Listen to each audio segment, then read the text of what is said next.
Welcome students. Good morning.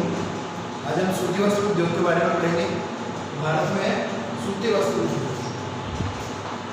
ठीक है, भारत के सूती वस्त्र उद्योग के बारे में आज अध्ययन करेंगे।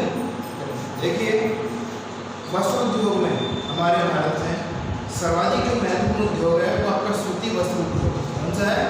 सूती वस्त्र उद्योग। अगर हम कृषि के सभी उत्पादों की बात करें, कृषि के सभी उत्पादों की बात करें जो कि कृषि आधारित होते हैं, उनमें सबसे प्रमुख जो उद्योग है वो आपका सूती वस्त्र उद्योग। कौन सा है? सूती वस्त्र उद्योग। सूती वस्त्र उद्योग की अगर हम शुरुआत की बात करें हमारे भारत में, तो बहुत सारे विद्वान जब भारत में यात्राएं करने के लिए आते थे तो उन्होंने भारत में सूती वस्त्र उद्योग के बारे में बताया। सबसे पहले आपके 434 ईस्वी पूर्व की अगर हम बात करें, 434 ईस्वी पूर्व की अगर हम बात करें तो आपके सूती वस्त्र उद्योग का जो है प्रमाण देखने को मिलता है।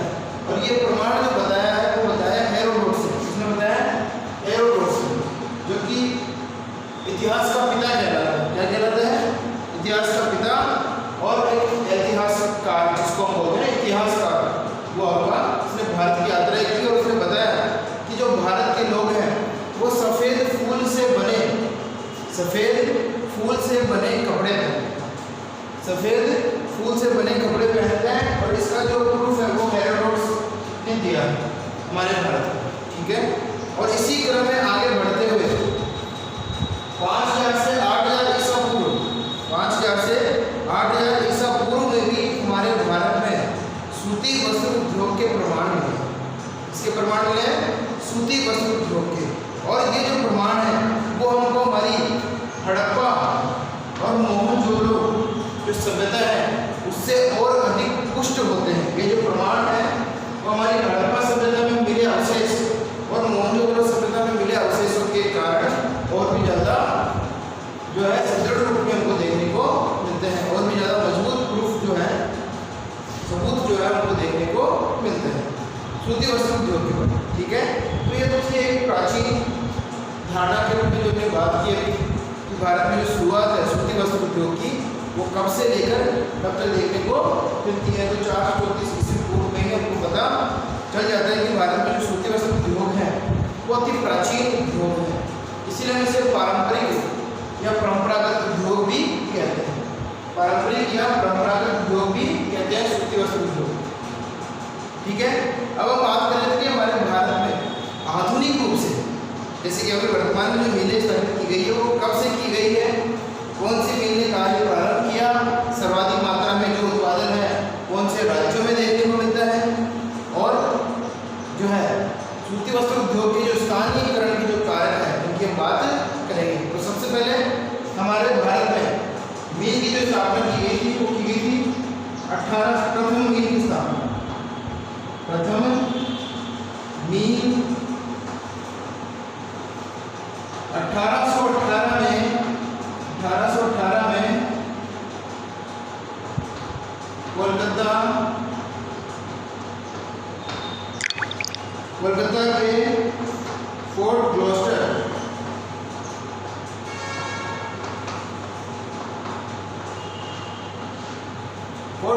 में की गई, ठीक है।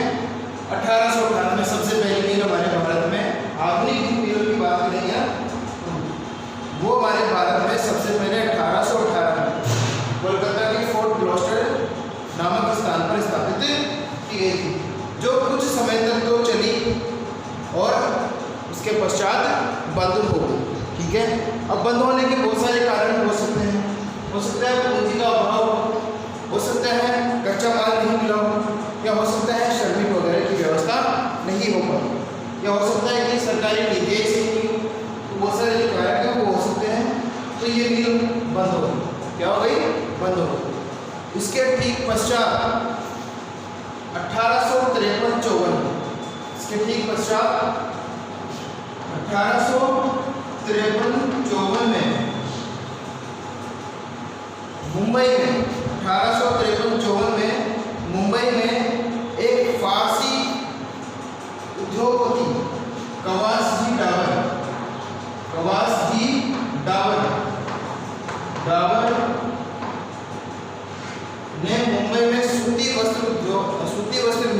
स्थापना की। 1853 में भारत की दूसरी, ठीक है, आधुनिक जो है मिल की स्थापना की गई। और उस मिल को आसपास की जो जलवायु दशाएं थी वो बहुत ही अनुकूल प्राप्त हुई, ठीक है। और इन अनुकूल जलवायु के कारण ही और अनुकूल दशाओं के कारण ही ये जो मिल है वो आगे बढ़ सकी और इसने कार्य भरपूर मात्रा में किया। 1853 में प्रवासी डाबर नामक जो आपके फारसी उद्योगपति थे, उन्होंने फारसी मतलब थे फारसी लेकिन भारत के आगे थे भारत, ठीक है। इन्होंने 1853 में मुंबई में मिल की स्थापना की और इस मिल को जो है आवश्यक अनुकूल दशाएं प्राप्त हुई, ठीक है। अब हम बात करते हैं कि हमारे भारत में जो है मिलों की स्थापना किस प्रकार से और कितनी संख्या में देखने को मिलती है। देखिए 1853 से लेकर 1961 तक, 1853 से लेकर 1961 तक हमारे भारत में 12 मिलों की स्थापना हो चुकी थी। कितनी मिलों की स्थापना हो चुकी थी? 12 सूती वस्त्र मिलों की स्थापना हमारे भारत में हो चुकी थी। और इसी क्रम में अगर हम देखें, इसी क्रम में हम देखें जिनमें बड़ी और छोटी जो मिलें हैं, हमारी बड़ी और छोटी जो मिलें हैं वो भी स्थापित की गई। बड़ी और छोटी जो मिलें हैं वो भी हमारे यहाँ पे स्थापित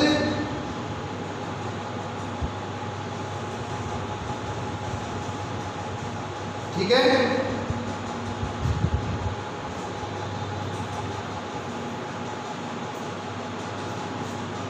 ठीक है, अब हम आगे बढ़ रहे हैं स्थानीयकरण के कार्यों के लिए।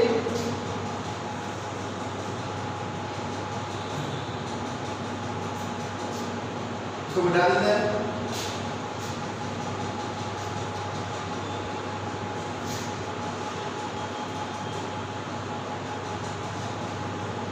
अगर आज वर्तमान 2015 की बात करें, 2020 की बात कर लेते हैं। 2020 के अनुसार भारत में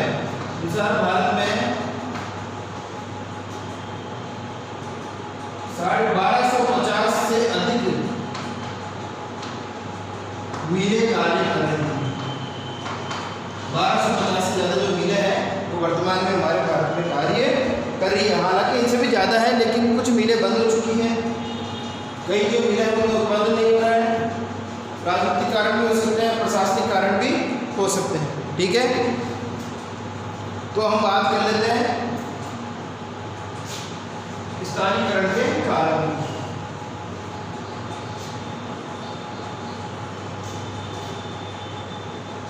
सूती वस्त्र उद्योग के स्थानीयकरण कारक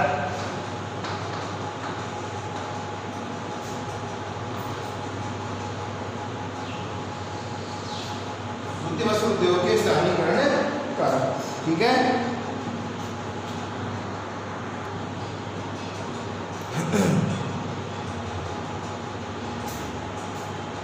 पहला है कच्चा माल।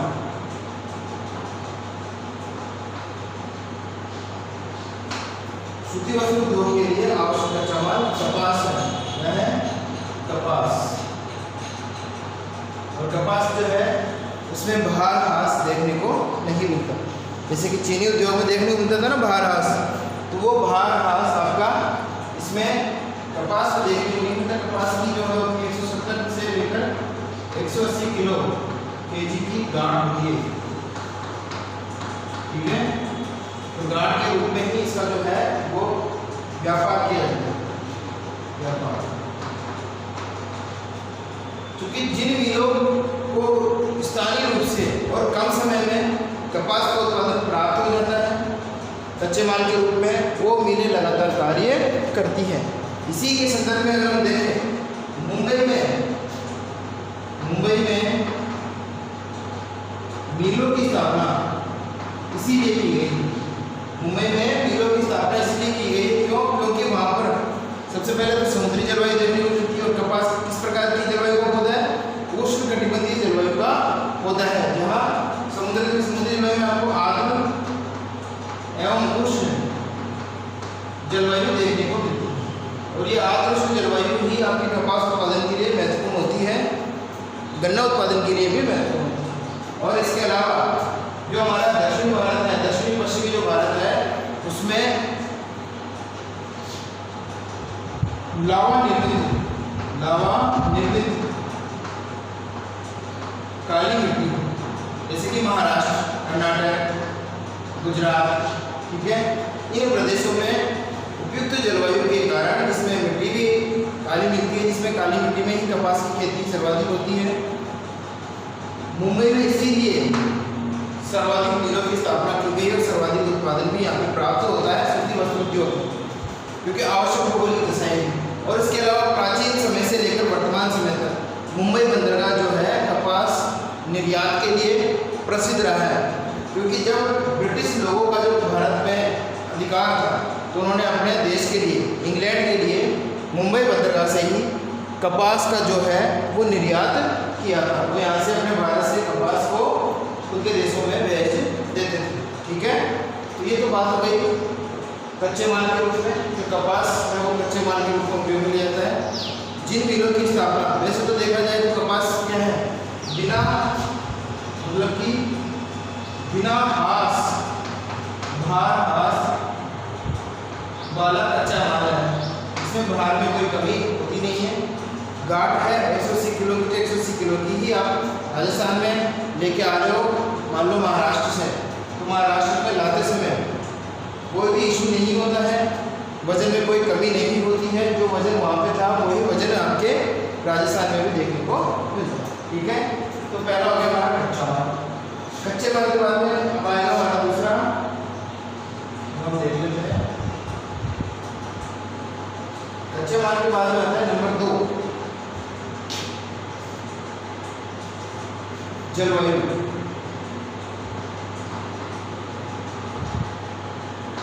अब जलवायु जो है वो आपकी वर्षा भी आ जाती है, वो आपकी उष्णकटिबंधीय जलवायु है, तो वो इसके अलावा मिट्टी, ये सभी आपके इसके अंतर्गत आ जाते हैं। इसमें जलवायु किसमें आ जाते हैं? जलवायु के अंतर्गत आ जाते हैं, ठीक है। जलवायु में देख लेते हैं उष्णकटिबंधीय जलवायु, उष्णकटिबंधीय जलवायु, ठीक है। और वर्षा, तापमान, ये जो फैक्टर्स हैं वो आपके इसमें आएंगे जलवायु के अंतर्गत, ठीक है। इसमें इसके अलावा मिट्टी को मैं इसमें ऐड करूँगा, इसमें काली मिट्टी, ठीक है। ये जो फैक्टर्स हैं, वर्षा हो गया, तापमान हो गया, मिट्टी काली और उष्णकटिबंधीय जलवायु, जो वह आपके जलवायु कारक को प्रभावित करते हैं, ठीक है। नंबर 3,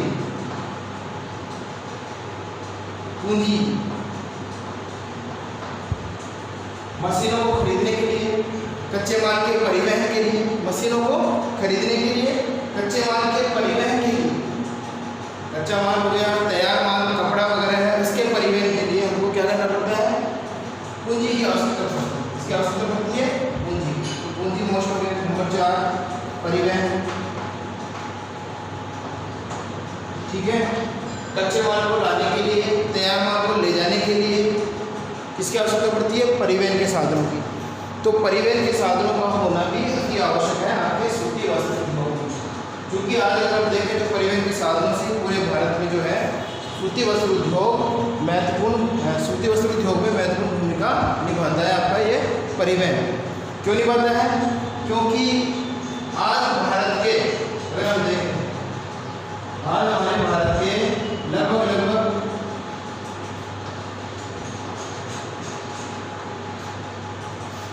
पश्चिमी भारत में, पूर्वी भारत में, दक्षिणी भारत में, मध्य भारत में, उत्तरी भारत में मिलों की स्थापना स्थापना हो चुकी है, चाहे वहाँ पे कपास का उत्पादन होता है या नहीं होता है।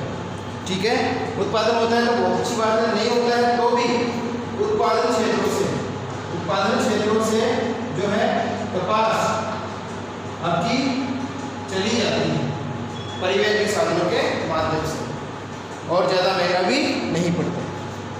ठीक है, तो ये हो गया परिवहन। नंबर 5 बाजार।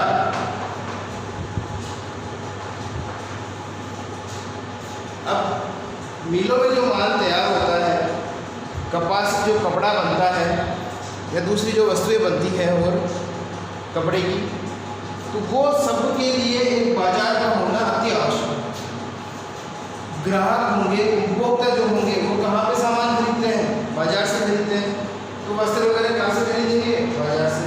तो बाजार की स्थिति का होना भी अति आवश्यक है। बाजार अगर नहीं है तो भी दिक्कत आती है आपके वस्त्र उद्योग में।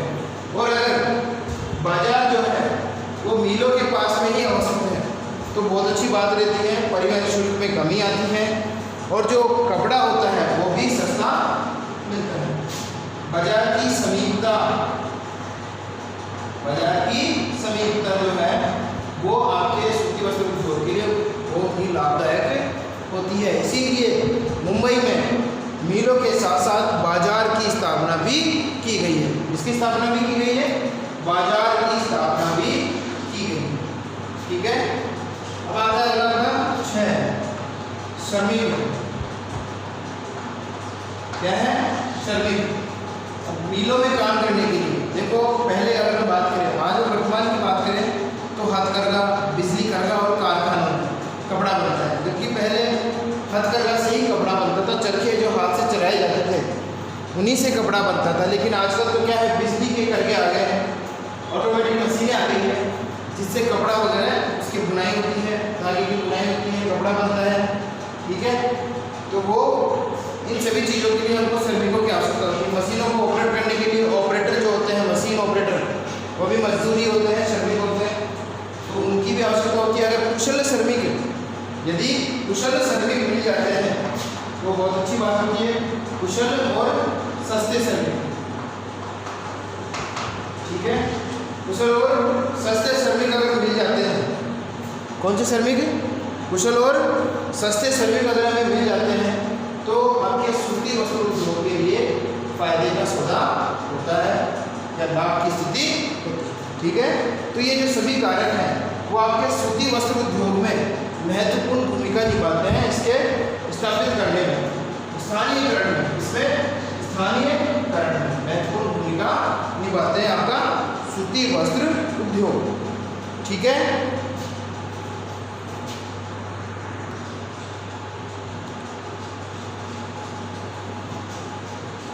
अब आता है हमारे सूती वस्त्र उद्योग का वितरण।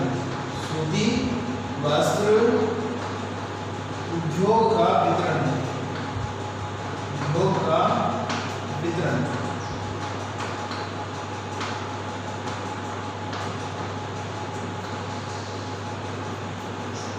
भारत में सूती वस्त्र उद्योग जो है, अगर हम वर्तमान की स्थिति देखें और परंपरागत रूप से देखें तो सूती वस्त्र उद्योग का जो विकास है वो हमारे उत्तरी भारत में अधिक देखने को मिलता है, जबकि दक्षिण भारत में कम देखने को मिलता है। लेकिन 2010-11 के पश्चात आंकड़े थोड़े से चेंज हो रहे हैं।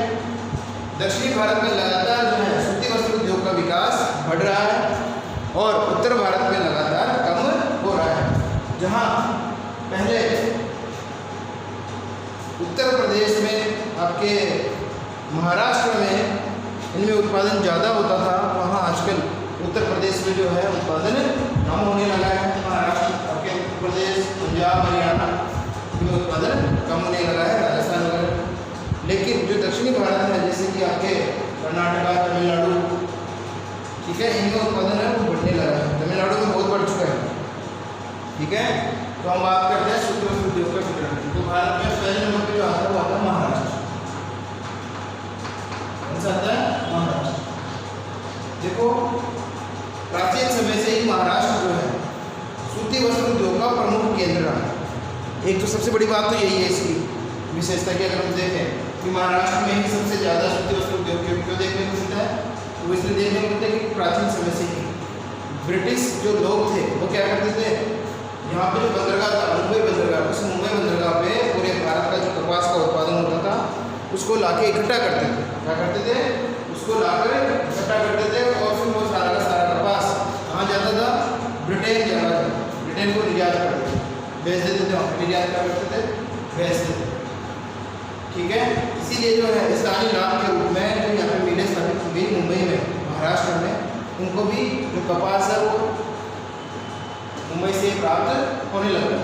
इसके अलावा जो जलवायु दशाएं थी वो भी महाराष्ट्र के अनुकूल थी, तो उन जलवायु दशाओं के कारण भी महाराष्ट्र में जो है कपास का उत्पादन किया जाने लगा और फिर उन्हीं के आधार पर बाजार, परिवहन व्यवस्था वगैरह जो है वो विकास भी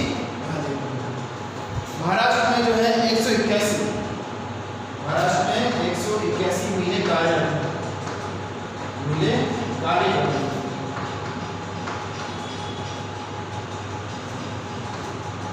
वस्त्र मिलें, ठीक है, जिनमें से 57 मिलें मुंबई में कार्य करते हैं, मुंबई में अवस्थित। तो मुंबई में सर्वाधिक मिलें स्थापित की गई है आपके महाराष्ट्र में, 57 मिलें महाराष्ट्र में यहाँ पे स्थापित की गई है।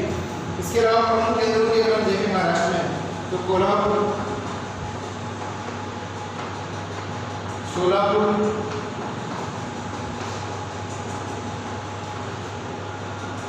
सांगली, पुणे, सतारा, रत्नागिरी,